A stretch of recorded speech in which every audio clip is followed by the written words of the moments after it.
Hello दोस्तों, once again मैं संजीत आपके सामने आया हूं अपने एक नए टॉपिक के साथ। क्या prime minister Modi and BJP को राहुल गांधी और अपोजिशन पार्टी को एक थैंकिंग लेटर देना चाहिए? जी हां, उन्हें थैंकिंग लेटर देना चाहिए।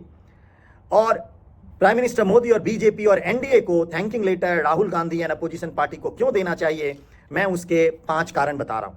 पहला, अपोजिशन पार्टी और राहुल गांधी के विशियस लाइज बेस्ड कैंपेन के कारण एनडीए की जो सिनर्जी है वो काफ़ी अच्छी हो गई है। आप देखो, मैं स्टेट बाय स्टेट बात कर रहा हूँ। इनकी सिनर्जी काम नहीं की in UP which was a very important state, Maharashtra which was a very important state, and West Bengal, which was again a very important state. But other than these 3 important states, आप देखोगे तो NDA has become much more combined force vis-a-vis south with Andhra is concern and in Bihar JDU LJP is concern. हालांकि opposition party का जो campaign था वो किस तरह लाइज पे बेस्ड था, आपने सुना होगा। ये 8,500 रुपीज़ ठकाठक ठकाठक ठकाठक। और आजकल जो स्पेशली माइनॉरिटी कम्युनिटी की महिलाएं हैं और जो दलित कम्युनिटी के लोग हैं वो कांग्रेस ऑफिस का घेराव कर रहे हैं, क्योंकि उनका ऐसा कहना है कि, नॉट कहना, ये कई सारे एविडेंस हैं जो घर घर जा करके उन्हें राहुल गांधी का साइन किया हुआ डॉक्यूमेंट दिया जा रहा था कि आपको 1 जुलाई से 1 लाख रुपया साल का मिलेगा और आपको कंटिन्यूसली मिलेगा। और एक अंडर प्रिविलेज कम्युनिटी में 1 lakh Indian rupees per year के बहुत बड़ा अमाउंट होता है। मैं कितना भी दोस्त करूं यूपी के दलित कम्युनिटी के एक वर्ग का या माइनॉरिटी कम्युनिटी की मुस्लिम महिलाओं का, बट इट्स अ फैक्ट कि उनके सामने जब ये दिया जाता होगा और वो साइन किया हुआ और कैंपेन किया हुआ, तो एक बड़ा वोटर का जो वर्ग है वो इससे इन्फ्लुएंस होता है।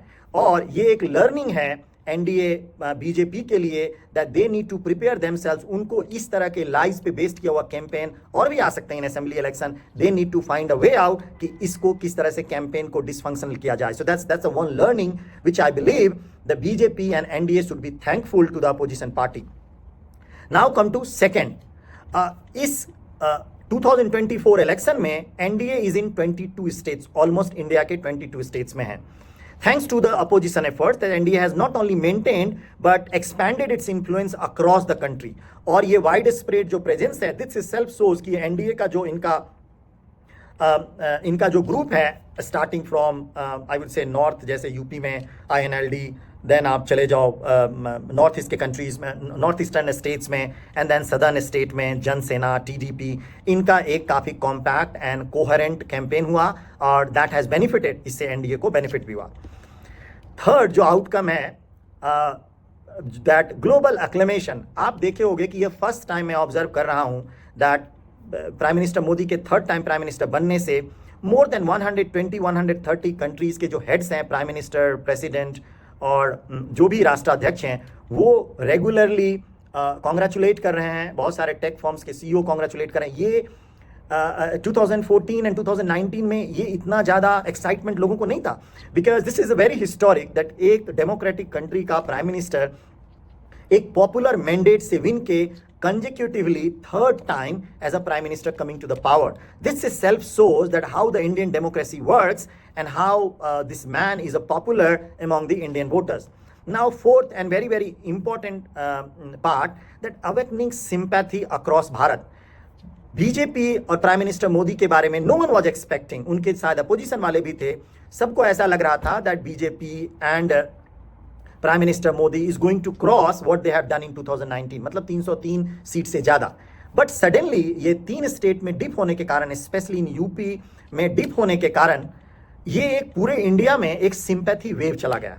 और मेरा ऐसा मानना है, और मैं जितना सोशल मीडिया देख रहा हूँ, लोगों से बातें कर रहा हूँ और अपनी पर्सनल अंडरस्टैंडिंग में ग्राउंड पे देख रहा हूँ, यदि आज के डेट में भी प्राइम मिनिस्टर डिसाइड की इलेक्शन हो तो उनको 400 नहीं 450 सीट आएंगे। बिकॉज एक सिंपैथी, लोगों को ऐसा लग रहा है कि हम इस बंदे को लूज कर रहे हैं। और ये जो एक फीलिंग होती है, सेंस टू लूजिंग समवन, वो बहुत ही स्ट्रांग होती है। और ये एक बहुत बड़ा रास्ता क्रिएट करता है बीजेपी और एनडीए के लिए कि वो इस सिंपैथी को दूसरे स्टेट असेंबली इलेक्शन में यूटिलाइज कर सकें। क्योंकि अब जो लोग हैं वो ये सोचेंगे कि शायद मेरे वोट नहीं देने से शायद प्राइम मिनिस्टर मोदी हार ना जाए, उनका लूज ना हो जाए, उनकी एक सीट कम ना हो जाए, सो वो बढ़ चढ़ के वोट करेंगे। That is a one very very big positive point has come out from this election. And you can see, आप जैसे कुछ स्टेट में बीजेपी की असेंबली में बीजेपी की स्टेट अच्छी नहीं थी before 2024 election, like in Jharkhand, Maharashtra, even in Haryana, लेकिन मार्क माई वर्ड्स, इन तीनों स्टेट में BJP is going to do better performance than what they were expecting before this 2024 Lok Sabha election. So इस बात के लिए भी, और कांग्रेस और अपोजिशन पार्टी ने अपने सारे पत्ते इस इलेक्शन में खोल दिए। सो एनडीए और बीजेपी के लिए यह भी बड़ी बात है कि उन्हें पता है कि अपोजिशन कितना वाइल और विशियस जा सकती है, और उनके सपोर्ट में एक समर्थन भी, एक सिंपैथी भी काम कर रहा है। And last but not least, transformation of NDA into a nationalistic alliance. आप ये देखोगे कि जब से इलेक्शन का रिजल्ट आया है, जो एनडीए के अलाइज हैं, mainly LJP, Janasena, TDP, JDU, they are now talking about in sync with prime minister Modi and BJP. वो उनकी बातें कर रहे हैं, वो इनका अप्रिशिएशन कर रहे हैं, उनको धन्यवाद दे रहे हैं कि you are doing lot to the country, आप देश की सेवा बहुत कर रहे हैं। और ये उनको एक फ्रेजाइल गठबंधन से एक सॉलिड गठबंधन की तरह, एक सॉलिड फैमिली की तरह आगे लेके जा रहा है। आपने देखा होगा चंद्रबाबू नायडू ने इतना अप्रिशिएट किया, मुझे लगता है कि शायद बीजेपी किसी लीडर भी इतने अच्छे वर्ड नहीं बोल पाए होंगे प्राइम मिनिस्टर मोदी के बारे में। नीतीश कुमार जी, जिनके बारे में सबको संशय था, उनका तो ऐसा कहना था कि ये मैंडेट प्राइम मिनिस्टर मोदी के लिए ही है और वो जैसे चाहें वैसे करें, हम लोग उनके पीछे काम करेंगे। सो ये जो एक सिचुएशन है, कहते हैं त्रासदी में मौका ढूंढना, ये एक ऐसी सिचुएशन आई जो मुझे लगता है कि एनडीए फैमिली को एक स्ट्रॉन्ग नेशनलिस्टिक अलायंस के रूप में एस्टेब्लिश करेगा।